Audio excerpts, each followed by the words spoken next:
ఇలా మీరు రాజకీయం చేస్తున్నారు. ఎన్డీఎస్ఏ అని ఓ చిల్లర రాజకీయాన్ని పాల్పడుతున్నారు. ఎన్డీఎస్ఏ దేశం మొత్తం ఉంటుందా, ఒక కాళేశ్వరంకే ఉంటుందా? ఇదే గోదావరి నది మీద కిందికి పోతే పోలవరం కొట్టుకపోయింది, పోలవరం డయాఫ్రేమ్ వాల్ కొట్టుకపోయింది, పోలవరం గైడ్ వాల్ కొట్టుకపోయింది, 2000 కోట్ల రూపాయల నష్టం జరిగింది. మరి ఎందుకో ఎన్డీఎస్ఏ పోదు? ఎన్డీఎస్ఏ కాళేశ్వరంకి వచ్చింది గోదావరి మీద, 2 పియర్లు గుంగితే వచ్చింది. ఆడ 2000 కోట్ల రూపాయల డయాఫ్రేమ్ వాల్ కొట్టుకపోయి గైడ్ వాల్ కొట్టుకపోతే 5 ఏళ్ళైనా ఎన్డీఎస్ఏ ఎందుకు పోదు?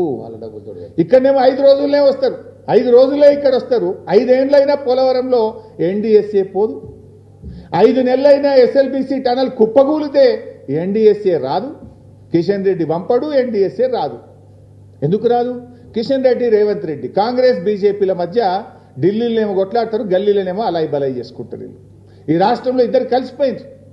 కలవకపోతే ఎస్ఎల్బీసీ టనల్ కుప్పగూలి ప్రాజెక్టు భవిష్యత్తు ప్రశ్నార్థకమైతే ఎందుకు ఎన్డీఎస్ఏ రాలేదు?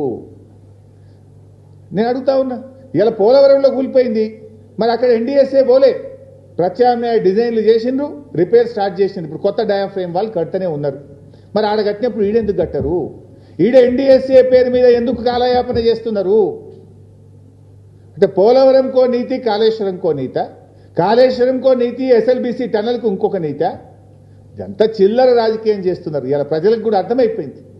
కాంగ్రెస్ పార్టీ రైతు ప్రయోజనాల కంటే, రాష్ట్ర ప్రయోజనాల కంటే చిల్లర రాజకీయాలకు ప్రాధాన్యత ఇస్తూ ఉంది.